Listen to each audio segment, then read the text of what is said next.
ఆ ఊరి చివర ఉన్న బంగ్లా వైపు కనీసం కన్నెత్తి చూడటానికి కూడా ఆ ఊరు వాళ్ళు భయపడతారు. అలాంటిది ఒక వ్యక్తి పందెం కాసి మరీ అర్ధరాత్రి ఆ ఇంట్లోకి వెళ్ళాడు. కానీ అతను బయటకు వచ్చిన తర్వాత దాని గురించి తెలుసుకున్న నిజం తన ప్రాణాలు తీసేంత భయంకరంగా ఉంటుంది. అసలు ఆ రోజు రాత్రి ఆ ఇంట్లో అంటే ఆ బంగ్లాలో ఏం జరిగింది? చీకట్లో అతన్ని వెంబడించిన ఆ భయంకరమైన ఆకారం ఎవరిది? వీడియోని ఎక్కడ స్కిప్ చేయకుండా ఎండ్ వరకు చూడండి. మీ గుండె వేగం పెరగడం ఖాయం. Hi guys, welcome back. నా పేరు మోహన్ సర్వైవర్. ఈ వీడియోలో అనంతపూర్ సిటీకి దగ్గరలోనే ఉండే ఒక చిన్న విలేజ్లో జరిగిన రియల్ హారిఫయింగ్ స్టోరీ గురించి ఈ వీడియోలో క్లియర్గా డిస్కస్ చేసుకోబోతున్నాం. ఇది కేవలం కట్టుకథ మాత్రమే కాదు. ఇప్పటికీ ఆ ఊర్లో ఉండే జనాలు రాత్రైతే చాలు డోర్లు వేసుకుని వణికిపోయేలా చేసిన ఒక భయంకరమైన నిజం. అసలు ఆ పాడుబడ్డ బంగ్లాలో ఏం జరిగింది? రాము అనే 32 సంవత్సరాల యువకుని జీవితం ఆ అర్ధరాత్రిలోనే ఎలా తలకిందులయ్యింది అనేది క్లియర్గా తెలుసుకుందాం. సో లైట్స్ ఆఫ్ చేసుకోండి, హెడ్ ఫోన్స్ పెట్టుకోండి. ఇక కథలోకి వెళ్ళిపోదాం. కృష్ణాపూర్ చుట్టూ కొండలు, పచ్చని పొలాలు, ప్రశాంతంగా ఉండే ఒక గ్రామం. కానీ ఆ ఊరి చివర ఒక మామిడి తోట దాటిన తర్వాత ఒక పెద్ద బంగ్లా ఉంటుంది. అది 60 ఏళ్ల క్రితం నాటిది. పూర్వం అక్కడ ఒక జమీందారు ఫ్యామిలీ నివసించేది. అంటే ఆ ఊరికే జమీందార్ అనమాట. ఆ జమీందారికి కళలు అంటే చాలా ఇష్టం. ముఖ్యంగా తన కూతురు సుజాతకి నాట్యం అంటే ప్రాణం. అలా ఒకరోజు అమావాస్య రాత్రి కొంతమంది దుండగులు ఆస్తి కోసం ఆ బంగ్లాలోకి వెళ్ళి అక్కడ ఉండే వాళ్ళందరినీ చాలా ఘోరంగా చంపేశారు. సుజాత తన గదిలో కాళ్ళకి పట్టీలు వేసుకుని నాట్యం ప్రాక్టీస్ చేస్తూ ఉన్నప్పుడు ఆమెను కూడా తన గదిలోనే చాలా దారుణంగా చంపేశారు. ఇక అప్పటి నుంచి ఆ బంగ్లా పాడుబడిపోయింది. ఇక రాత్రి 12 గంటలు దాటితే చాలు ఆ బంగ్లా నుండి గజ్జల చెప్పుడు వినిపిస్తూ ఉంటుంది.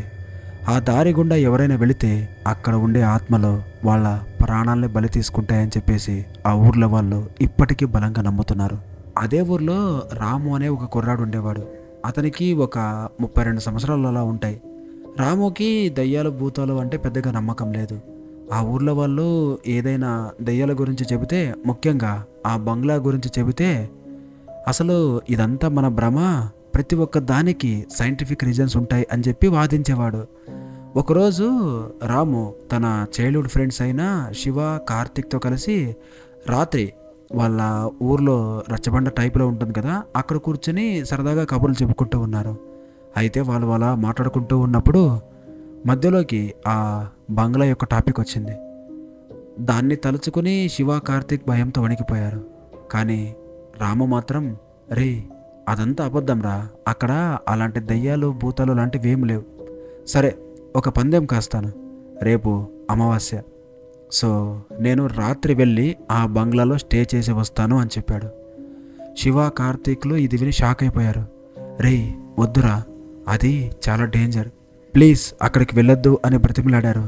రాము వాళ్ళని చూసి నవ్వి, రేయ్ పందెం అంటే పందెమే, నేను రేపు రాత్రి ఆ బంగ్లాలోకి వెళ్ళి అక్కడ దెయ్యాలు లేవు అని నిరూపిస్తాను, మీరు పార్టీ ఇవ్వడానికి రెడీ కాండి అని చెప్పి పందెాన్ని ఖాయం చేసుకున్నాడు. ఇక మరుసటి రోజే అమావాస్య. టైం ఎగ్జాక్ట్గా 11:45. రాము ఆ బంగ్లాకి వెళ్ళడానికి రెడీ అయ్యాడు. చేతిలో ఒక పవర్ఫుల్ టార్చ్ని పట్టుకుని ఆ బంగ్లా వైపు వెళ్ళాడు. అయితే తన ఫ్రెండ్స్ శివ, కార్తిక్ ఆ మామిడి తోట దగ్గరే ఆగిపోయారు.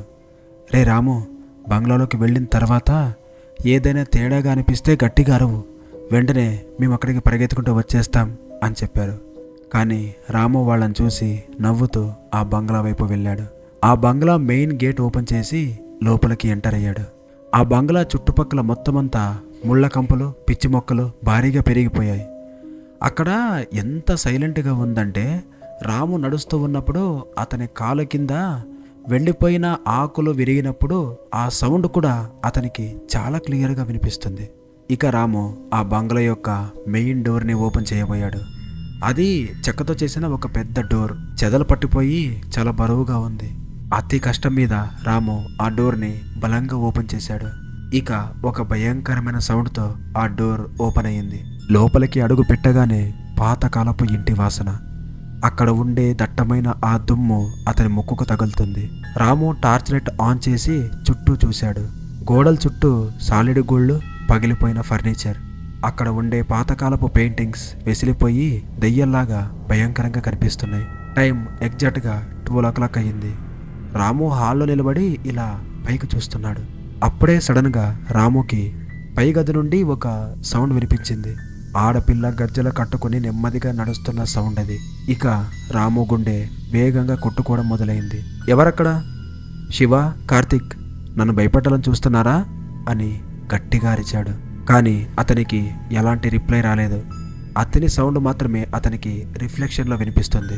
ఇక రాము ధైర్యం తెచ్చుకొని మెట్లు ఎక్కడం మొదలుపెట్టాడు. అలా ఒక్కొక్క మెట్టు ఎక్కుతూ ఉంటే ఆ గజ్జల శబ్దం అతనికి క్లియర్గా దగ్గరగా వినిపించడం స్టార్ట్ అయింది. పై అంతస్తులో ఉన్న ఆ చివరి గదికి వెళ్ళాడు.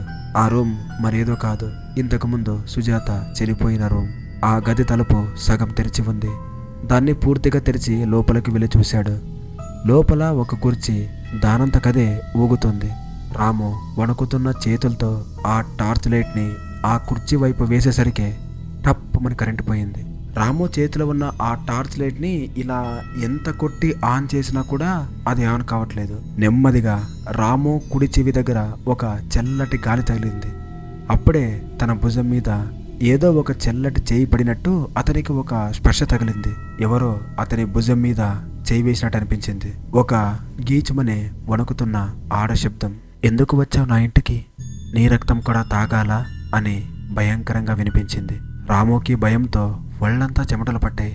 వెనక్కి తిరిగి పరిగెడదాం అనుకుంటూ ఉన్నప్పుడు తన దారికి అడ్డంగా తన కళ్ళ ముందు 2 ఎర్రటి నిప్పులాంటి కళ్ళు గాల్లో తేలుతూ అతనికి కనిపించాయి. ఇక ఏమీ ఆలోచించకుండా ప్రాణభయంతో మెట్లు దిగుతూ ఆ మెయిన్ డోర్ని ఓపెన్ చేసుకుని పరిగెత్తుకుంటూ బయటికి వెళ్ళిపోయాడు. అతను బయటికి అడుగు పెట్టగానే ఆ బంగ్లా తలుపులో ఆటోమేటిక్గా అవే క్లోజ్ అయిపోయాయి.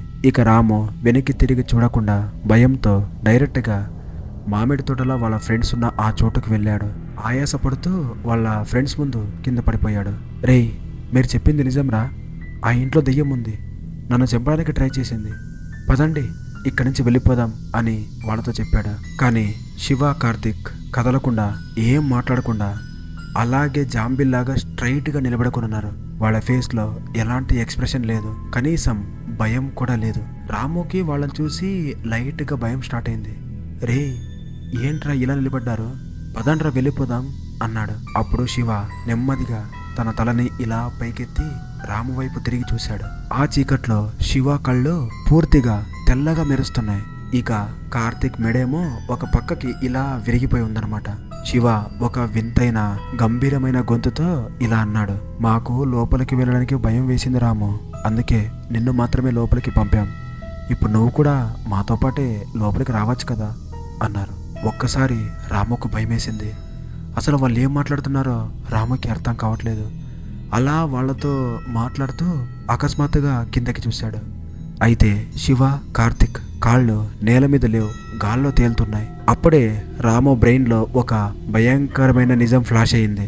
సరిగ్గా 3 ఏళ్ల క్రితం ఇదే అమావాస్య రోజు శివ, కార్తిక్ ఇద్దరు ఇదే ప్లేస్లో, అంటే అదే మామిడి తోట దగ్గరే కార్ యాక్సిడెంట్లో చనిపోయారు. ఇన్ని రోజులు తనతో మాట్లాడింది, తనతో పందెం కాసింది, తనతో పాటు తిరిగింది మనుషులు కాదు, చనిపోయిన వాళ్ళ ఆత్మలు. ఆ బంగ్లాలోని దయ్యం తన ఫ్రెండ్స్ రూపంలో వచ్చి ఇలా తనతో పందెం కాసి బంగ్లాలోకి వచ్చేలా చేసుకుంది. రాము గట్టిగా అరవబోయాడు.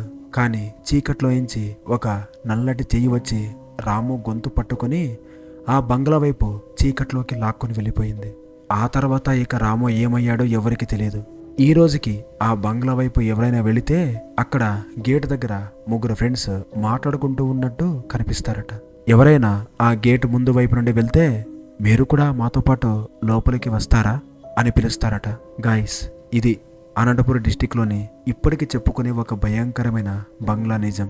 ఈ స్టోరీ మీకు గూస్ బంప్స్ తెప్పించుంటే ఖచ్చితంగా మన వీడియోని లైక్ చేసి మన ఛానల్ని సబ్స్క్రైబ్ చేయండి. అలాగే ఈ వీడియోని మీ ఫ్రెండ్స్కి కూడా షేర్ చేయండి. మరొక ఇంట్రెస్టింగ్ హారర్ స్టోరీతో మీ ముందుంటాను. Until then keep smiling. Bye by.